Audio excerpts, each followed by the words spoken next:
Hi students, வணக்கம். இப்போ என்ன பார்க்க போகிறோம்? 7 எடுத்துக்காட்டு 5.20 என்ன கொடுத்துருக்கு?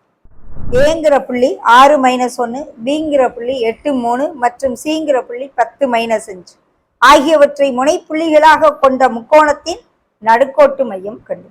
ஒரு முக்கோணம் 3 முனைகள்,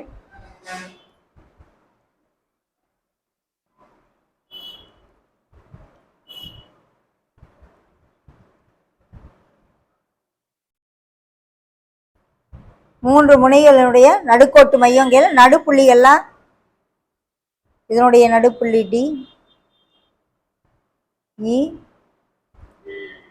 எஃப், இதுதான் ஜி. இது கண்டுபிடிக்க சொல்றாங்க. ஏபிசி எழுதியாச்சு. இது என்னன்னு வச்சுக்கணும்? x1 y1, x2 y2, x3 y3. So நடுக்கோட்டு மையத்துக்கு ஃபார்முலா இருக்கு.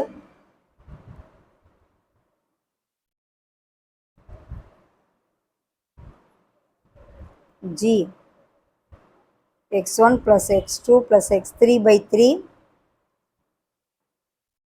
y1 plus y2 plus y3 by 3. Substitute பண்ணுவோமா? 6 8 10. அப்படியே x1 x2 x3, அதே போல் y1 y2 y3.